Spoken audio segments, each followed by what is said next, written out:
Pizza and Co. Welcome to Second-Hand Haunting, where we read ghost stories from an old book I found in a second-hand shop and try and make sense of them. Fun of them. Sense of them. Fun of them. Sense of them. Fun of them. Sense, Ollie. Fun. Sense. Fun.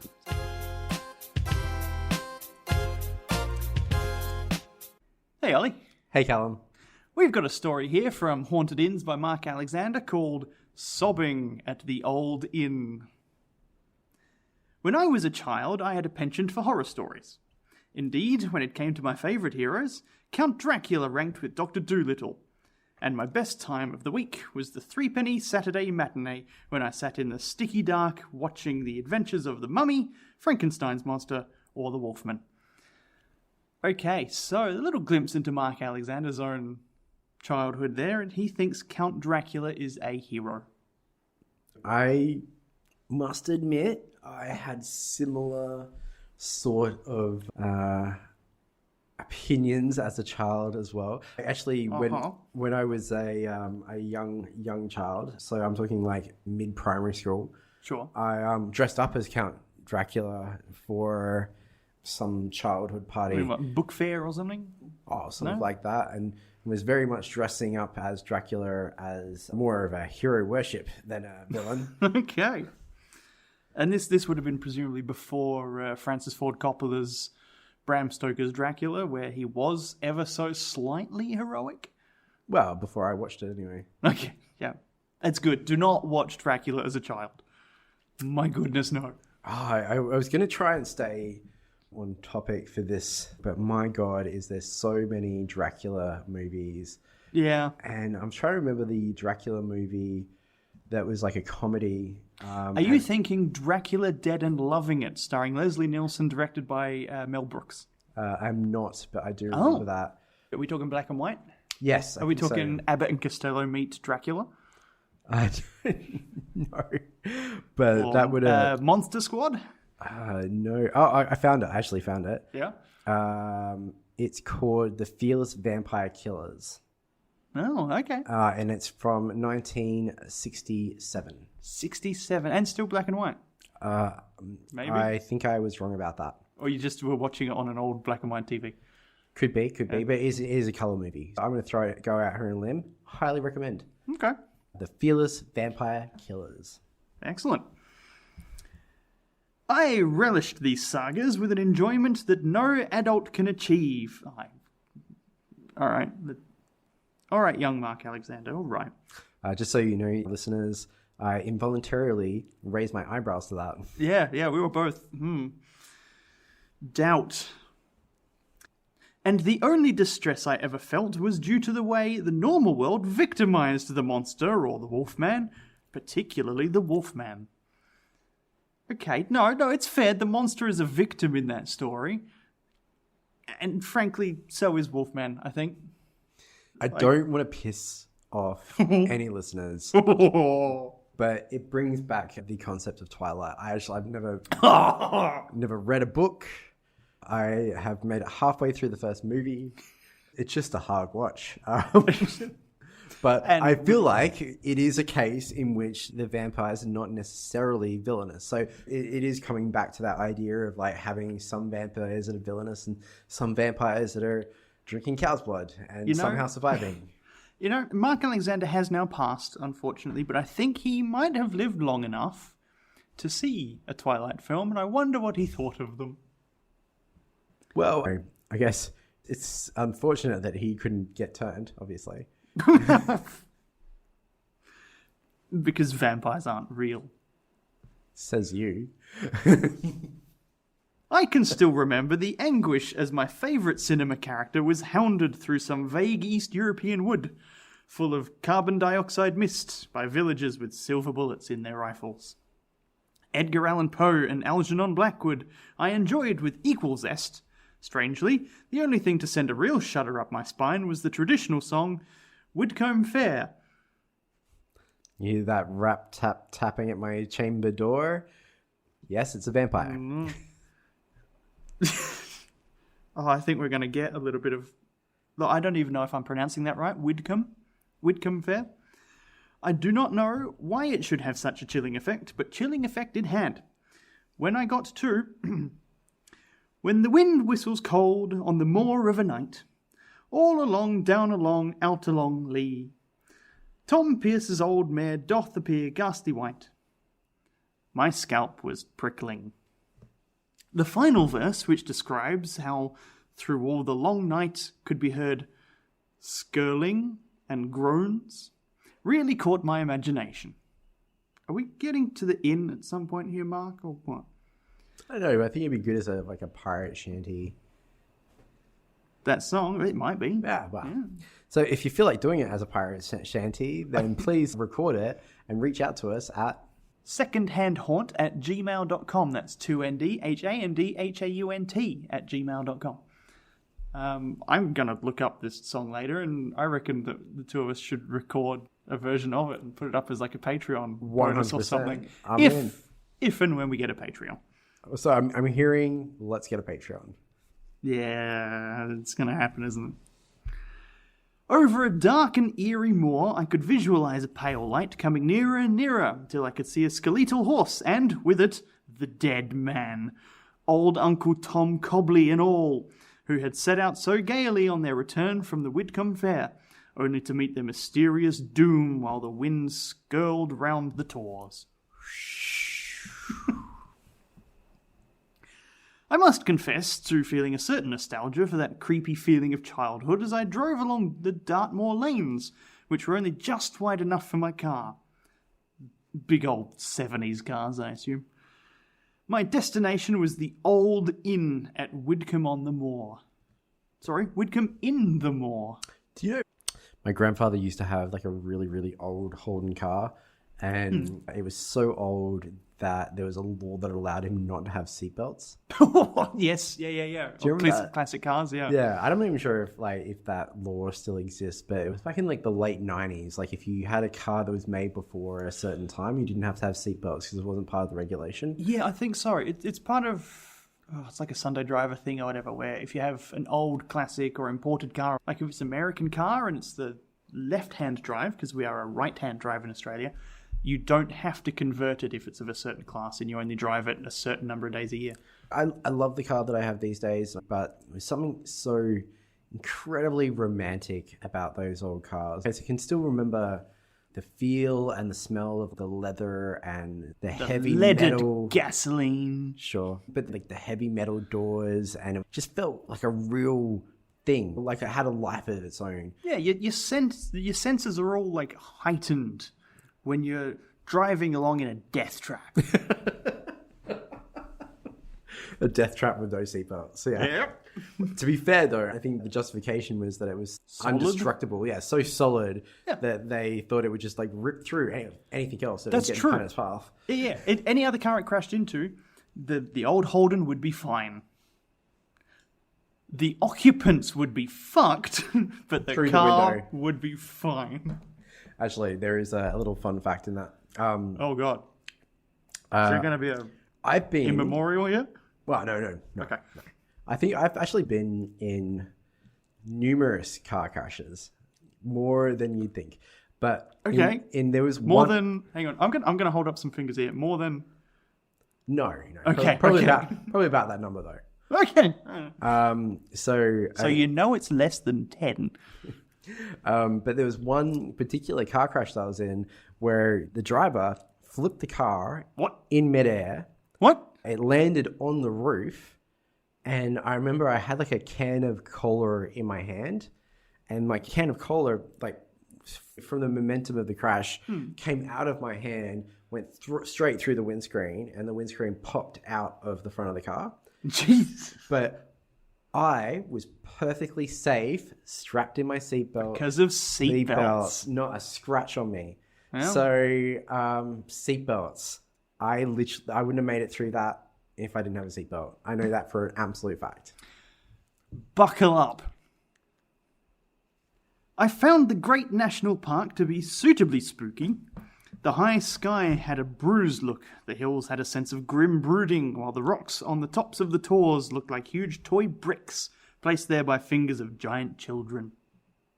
In a fold in the hills, I found the tiny village of Widecombe, clustered round its 14th century church with its high granite towers, known locally as the Cathedral of the Moor. In this church there are boards on which is painted a village schoolmaster's account of the Great Storm of 1638. God, that church has seen some stuff. This being Dartmoor, where superstition is as old as the cromlechs which litter it. Do we want to look up what a cromlech is? Cromlech. Cromlech. How's that spelled? Cromlechs. Cromlech. We've got a capital C, so it's important. We've got two definitions here. We've got in Wales and in Brittany. So I'm going to do both. Sure. In Wales, a megalithic tomb consisting of a large flat stone lid on upright ones. Sure. And in Brittany, a circle of standing stones. Could be that too. Okay. Which I guess would be like Stonehenge. Like a Stonehenge thing, yeah. Stonehenge is a real famous one, but there's plenty of like circles of old rocks. I'm just going to quickly look that up, actually. Yeah. Is Stonehenge a cromlech? So, like other similar English monuments, Woodhenge, Avebury, Aramgahall, and Arbor Low, the Stonehenge cromlech was situated in the middle of a field or a funeral burrows, a field of funeral. Is that right? Funeral burrows? Yeah. In the middle of a field of funeral burrows. My answer, of course, is yes. A Stonehenge is a cromlech. Yep. Cool. All right.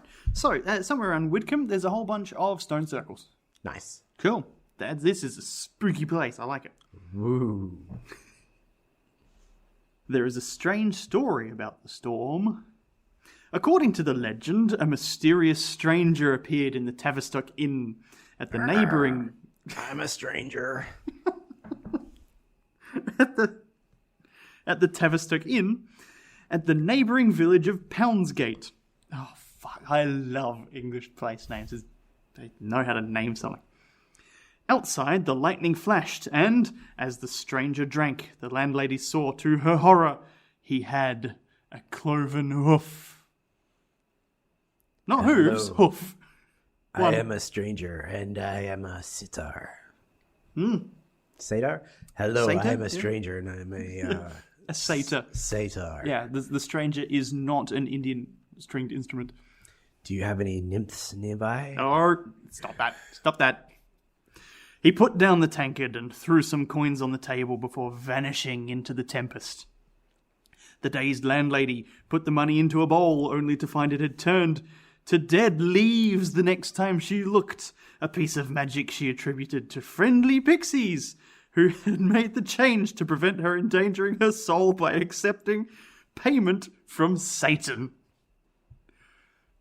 Oh, that sentence was a fucking ride. Okay. I'm sorry, I'm not a satyr. I am Satan. So Satan comes in for a drink, Sup? pays for his drink with some coins. Here are some coins for my drink. I am Satan. Very fair. But then some pixies go, oh, if this landlady takes those coins from Satan, she's made a deal with the devil, so we're going to turn those coins into leaves. Okay. I have other coins. I do want to pay for my drinks, I swear. Well, that's how he gets you, right? Make Satan. a deal with the devil is just... He just needs to be a customer in your shop. I didn't think a deal meant like, a contract for services and goods. So, no. Apparently, Satan here is merely the concept of capitalism. Well... Case could be made. Meanwhile, the father of lies was riding to Widecombe, which lay about 5 miles away, to collect the soul of an unfortunate villager. I wonder if we're going to find out what happened to him. Hello, I am Satan. I'm here for your soul. The midnight steed was hitched to one of the pinnacles of the church, while the devil searched for his victim, whom he found asleep, despite the terrible gale which had blown up. I may be Satan, but I don't know where everybody is. Well, no, he's found him, and he's just asleep during like a massive storm. I think he's probably drunk. But I will find you eventually. And then you will be mine. He seized the man, hauled him to the top of the granite tower, and, in unhitching his mount, knocked over the pinnacle. That is the legend. What? What? Hang on. That's all that was said about Satan riding there. So, is that the whole story, or? No, there's more to the story of Sobbing at the Old Inn, but this is the old story of recounting of the day Satan came to town. Okay. And I think... Day Satan came down. I think what it's basically doing is explaining why both A, the local drunk disappeared during a storm, and B, why the top of the church got knocked over during that same storm. And Satan did them both for some reason. All right, moving on. Well, just before you go. Yeah. What would Satan drive today? Oh, God. Would it be a Harley? Would it? What?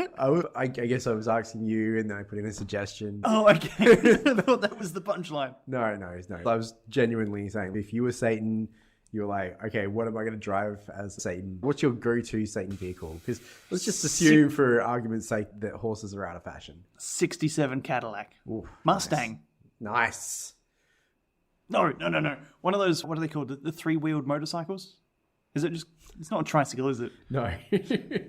I feel like a tricycle is probably a bit too safe for Satan, just throwing it out there. He would ride 3 abreast, cycling down a road. All right, I'm going to say a gas-guzzling Humvee. Something that's really just all about destroying the earth. like doing that. Was it rolling coal?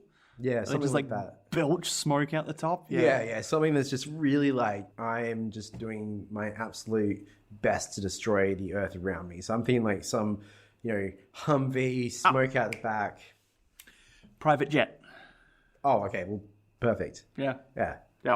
That's the way to do it. But actually, first of all, absolutely, you're absolutely spot on. Yeah. I know whose jet that would be too. Was it Jeff Bezos? Oh, sorry, I can't say that. Don't edit that out. No, Bezos is still alive. Epstein.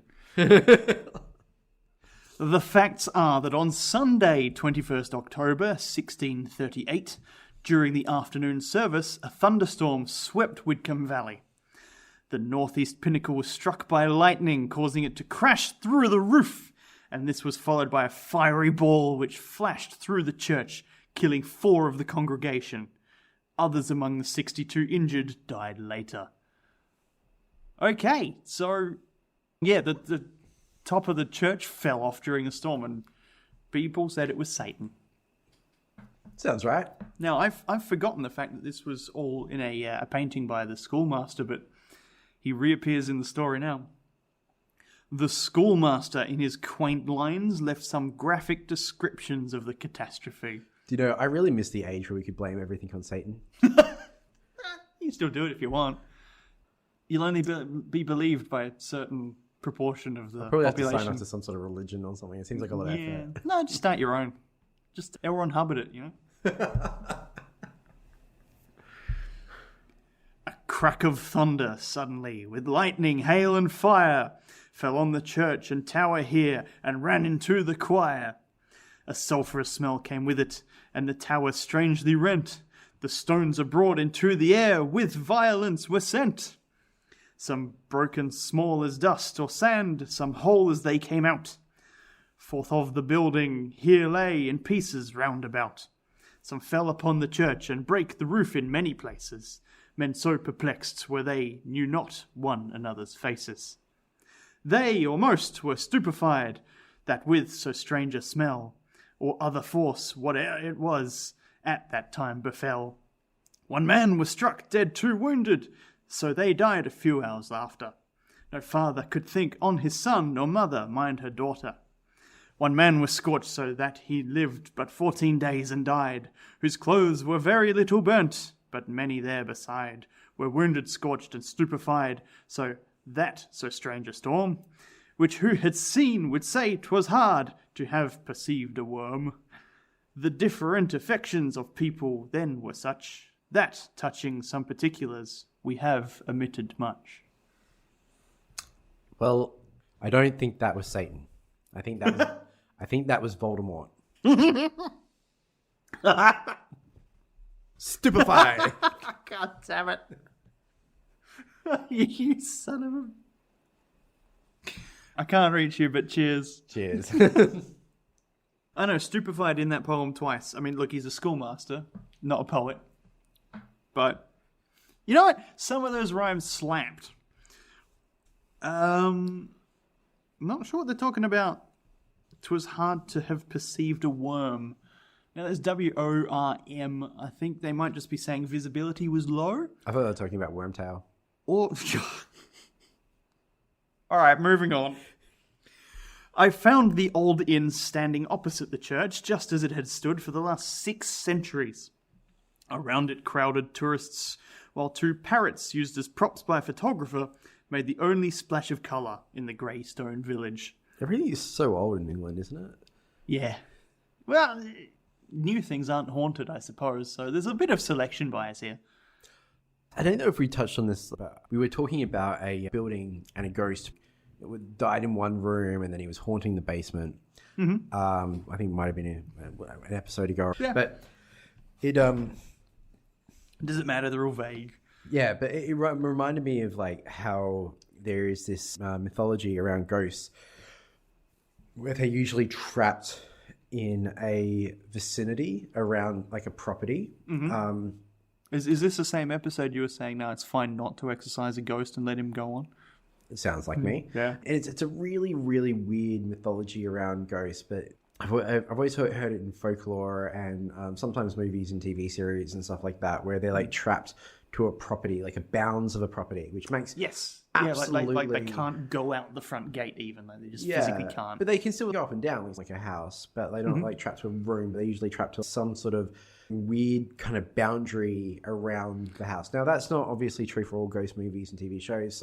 Some have them like roaming across the country. I'm thinking very specifically Haunting of Bly Manor right now. Okay. Which is based on a bunch of E.L. James stories, so it's an old idea. A really fascinating like idea is that the ghost is like bound to some sort of really oddly defined geofence, you know? Yeah. It's like there's some GPS coordinates it's not allowed to go out of. Yeah, and which seem to relate to like nothing in particular, you know, like it might be just that... what does ghosts care about exactly where like humans have decided that the boundary lines of property are? Is that a ghost might actually be like souls that were liberated from life, but they were too stubborn to leave the area. Yeah, they had access to the whole universe to roam and discover and explore. And just decided to stay in that one house. Not Government ain't gonna tell me what to do. Just like that. That is you nailed it. That's my imagination right there. This ghost is kind of like, oh, that seems like a long way away. Look, I reckon I'll just I'll sit here and I'll watch the TV shows that they're watching. They're using ghosts as just like an analogy for old people. Oh, well, that would be a bit rough, wouldn't it? Yeah. And here I was thinking that whole interruption was going to be remarking upon the sudden appearance of 2 parrots in this story, but there you go. That might have been better. It was here that Uncle Tom Cobley and his friends downed a few drinks for the road before they set out to become part of the legend connected with the famous fair, which is still held every second Tuesday in September. Thank God. Sorry, twice. Also. All right, great start. They've been drinking. And then they're on the road. All right, do you want to place your bets here? Did they die in a car accident? Or something else? Murder, bloody murder. No, this is not part of the murder, bloody murder section. Oh, okay. All right. Yeah. All right. Well, look, I was going to throw it accident, bloody accident, perhaps. All right. So how do they die? Slip and fall on a pair of scissors. Drag raced with Satan. Well, good one. Well, probably it was horses back then. Drag horses? Horsed. Yeah. I guess horses don't tend to crash as easy as cars do. Okay. Picked the wrong mushrooms. Villagers assured me the inn is haunted by a spectre of a man, usually seen in the afternoon, walking from the inn's kitchen into a smaller room. Okay, all right, promising. Promising we've got apparitions moving around. Love it. He appears quite solid until he fades like a figure in an unfixed negative when it is exposed to light. Okay, do we need to explain photography? What happens when you expose film to light and then chemically treat that to become able to be put into other light and then use that to... Or you just move on? I feel like you just did, right? Yeah, it's more complicated than that, but moving on. The other supernatural phenomenon is the sound of a child crying piteously in one of the upstairs bedrooms. Oh, not a child. Only newcomers bother to investigate. They soon learn that when they enter the room, in response to the sobs, there is nothing for mortal eyes to see. But just a little voice in the corner. Will you come play with me? Oh, God. Yeah, that's... Ugh. Not part of the story, guys. No, again, the tingle down my spine is not due to anything in this book. Marc Alexander's Haunted Inns has nothing on Olly's comments. Or something that a select few might get. Are you my mummy? Select few, come on. What? I should hope most of our audience is passingly familiar with one of the best episodes of the revival of Doctor Who. Absolutely. Well, I think I got chilled just from thinking about the episode. Yeah, I had to pause for a second there. The story behind the fading man and the crying child is another of those where events which triggered off the hauntings have long been forgotten. Okay. Nevertheless, the hauntings continue regularly. Okay. I have heard the sound of crying all right, said the landlord, Geoffrey Ellis, although I have not seen the figure of the man appear in the kitchen myself. There is no doubt that my wife has. Well, that's it for that. We're moving on. So if you want to say anything about the disappearing man or the crying child, speak now or forever hold your peace. Could we not interview the wife instead of the guy who hasn't seen anything? Come on, Mark. Dude. That sounds a bit too like equality, Callum. If there's anything we've come to expect from the stories in this book, it's a lack of investigative quality, I suppose.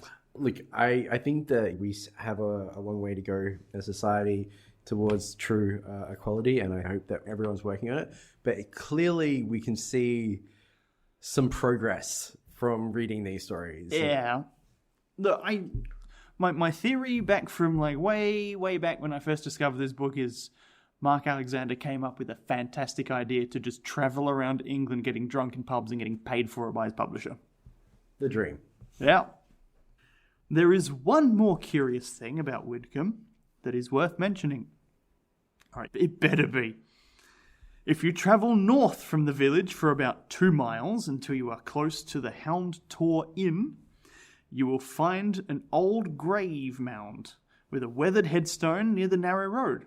It is known locally as Jay's Grave and is the resting place of Mary Jay, who was buried in unhallowed ground over a century ago.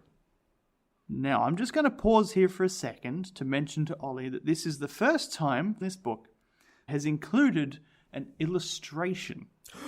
Ooh, illustration? And that is the most excited you will be for this illustration. Now, to be fair, every story has started with an illustration of the inn or the hotel or the pub, which is very nice, very, very normal. This one, on the other hand, I'm going to bring around to you to have a look. So just so you know, I have flipped around the book a little bit, and I have looked at some of the pictures that are in the book very briefly, and I can tell you that they have been very English. Yes, there is. So you're talking mostly about the middle of the book has a bunch of photograph plates from the various pubs and stuff that he's been to. Okay. And you're right. These publicans are English. So what you'd like me to do now is you're going to bring this around to me, and I'm going to describe it. Is that what's going to happen? Yes, please. All right, let's do it. I don't think you're going to be able to, but I would like you to try. Challenge accepted. Ready? Okay. What the fuck is that? Welcome to our new segment, What the Fuck Is That? Well, what the fuck is that? It kind of looks like a half-buried rhino head. You're doing better than I could. Is that a snout? No, I think it might just be a bare patch of land with some bricks.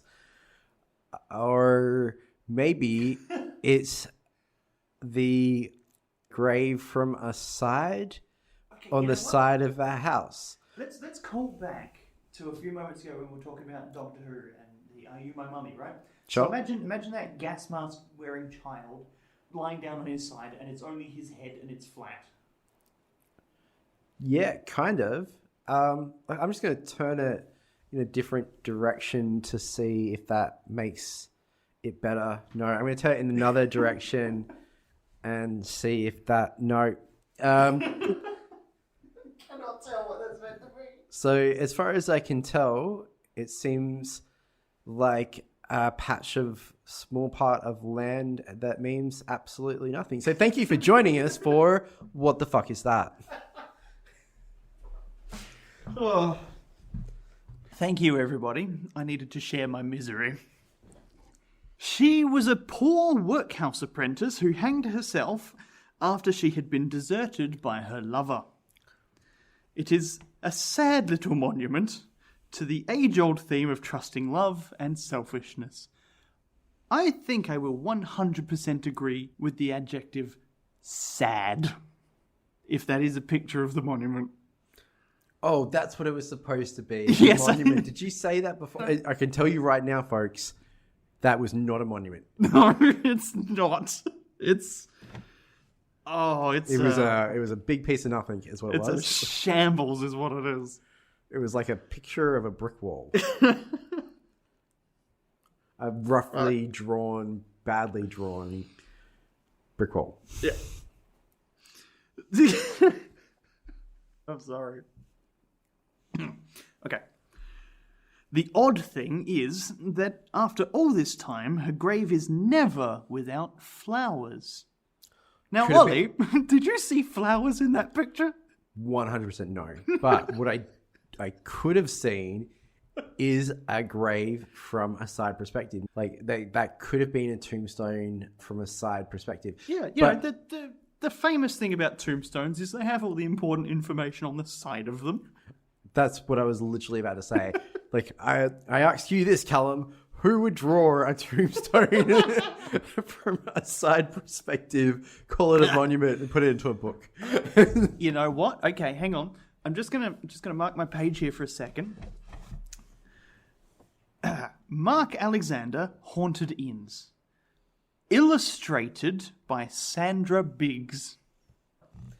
Did you just call the illustrator out? I think you'll find you did.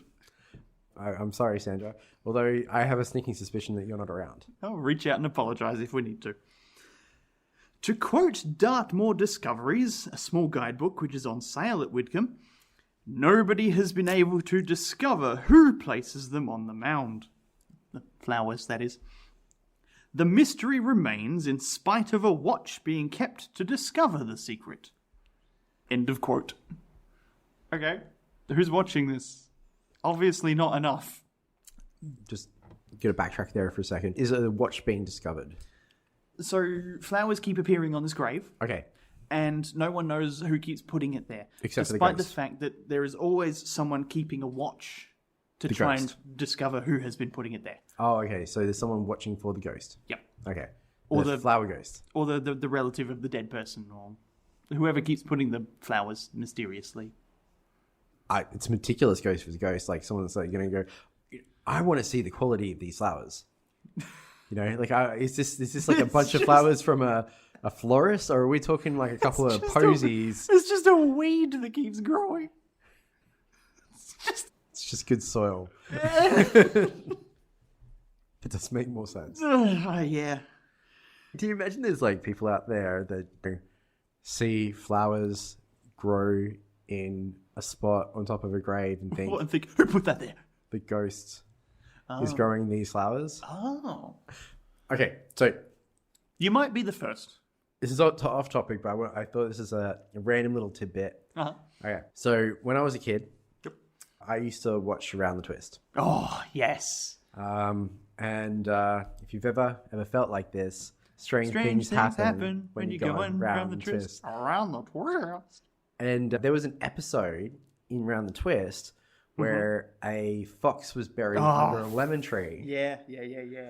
And then when the lemons grew, there were like body parts in the lemons, and she would feed the lemons back to the fox. Yes, and it back to the fox being like a stole that's in the cupboard. Like the fox had been skinned and the skin had been used. Yeah. And she was, for some reason, feeding the lemons to that skinned fox. But it was kind of like the ghost apparition. Yeah, and the fox was like slowly regenerating. Right? Yeah. And so every time you'd feed this fox a lemon, it was like there was like a body part in the fox that would regenerate back into the fox. And eventually she fed it enough lemons to draw all of the body parts out of the earth into the lemon tree, into the lemons, into the fox to bring a whole live fox again who ran off into the forest. Yep. And brilliant. And as a child, when I used to go past graveyards, I used to imagine body parts growing up into the trees. So whenever I used to see like fruit trees or something like that in a graveyard, my mind went straight to the horror of, a kidney in a pear. Paul Jennings traumatized more Australians than I think he understood he was going to. Maybe he knew what he was doing. And if he did, kudos, because I think we're all a little bit more fucked up because of him, right? That's the whole story. But I mean, it's pretty creepy. Oh, yeah.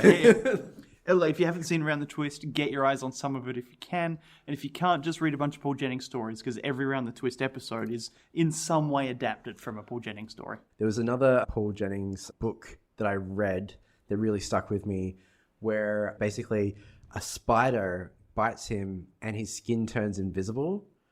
Oh, God. And like just his skin, right? Just his skin. Yeah. so you can like have like, you see all the body part. I mean, it's funny to think that these were kids' stories. These are books I remember even getting asked to read as a part of subjects in school. Yeah. This also, Round the Twist was like when it was rainy at lunchtime, the school would put on an episode Around the Twist. Like we'd all gather in the gym and watch an episode of this horror show together, like communally. I've watched Around the Twist episodes a couple of times since I was a kid, and it still feels like, to a degree, it holds up, which I think is because I still have such a fondness, a part in my heart that still very much loves those stories. I think it might be rough for an adult to watch it without growing up with it.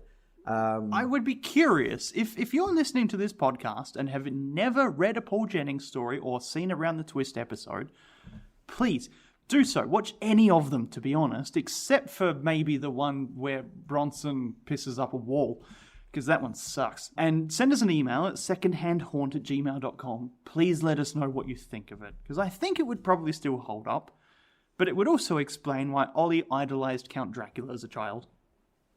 Just so you know, the book that I was referring to, where he gets bitten by... Actually, I was wrong. It wasn't a spider, and the book is called Clear as Mud.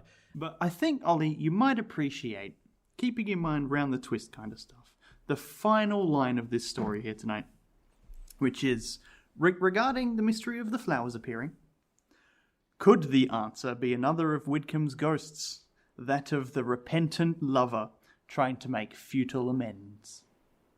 The end. Oh. Yeah. So, futilely trying to make amends for the... A satisfying answer, yet an unsatisfied eternal spirit. Well, look, I'm going to throw it out there. It's going to be a tough time trying to make amends by just like putting some fresh flowers on the grave. Yeah.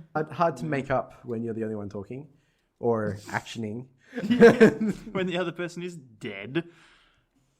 And you remember that Round the Twist episode where everyone vomits spaghetti all over the place? I do. Yeah. And that was it was remote, right? Yes. Yes, Yeah. so it was a They fast forward, rewind people. Yeah. Yeah. Ah, It was a spaghetti eating competition, and they used the remote to. Yeah, if they had a round the twist quiz night, I might actually do okay. I legitimately think a whole generation of Australians ended up with eating disorders because of that episode. I genuinely didn't mind the Bronson pissing episodes. First of all, never happened to me in school. There was never a pissing competition, never a literal pissing competition. It's madness. But like going into the bathrooms and pissing on the lyric, Trying to pee as high as they can up the urinal. Yeah, and then like having it as a guideline. The young boys that I had as friends when I was a kid, I don't know if it would have been something that was like beyond them. They might have been doing it without the slightly more civilized Ollie. But I can't remember anyone suggesting it, that's for sure. No. So I guess I remember somehow he figured out how to do it as the younger boy. Like, Oh yeah, because he became possessed by a water spirit, which was able to control his flow such that he could pee so high that it went out the window. As you do. Yep. Yeah. Yep. Fucking round the twist, man. So, if you have never watched a Round the Twist episode, or you know what, screw it. If you did watch a whole bunch of Round the Twist, send us an email with your favourite episode to give us some wonderful reminders of past traumas in childhood. Obviously, I don't want to make a Round the Twist podcast. But, Kind of want to, but it probably exists already. but I remember there was like the Dracula family episode. Oh, God. And then they were doing the play, and he kept going like, and then Okay, he was like answering your phone. Do you remember that? We can't keep talking about Round the Twist. I'm done. We will talk about more ghost stories about haunted inns in the UK by Marc Alexander, though, next time on Second-hand haunting. Have you ever felt like that? Some strange things happen when you're going round the twist. Have you heard the word About the bird and the spider that wiggled and jiggled and giggled inside her? Have you Ever felt like this? Where strange things happen. Are you going round the twist? Around the twist. twist.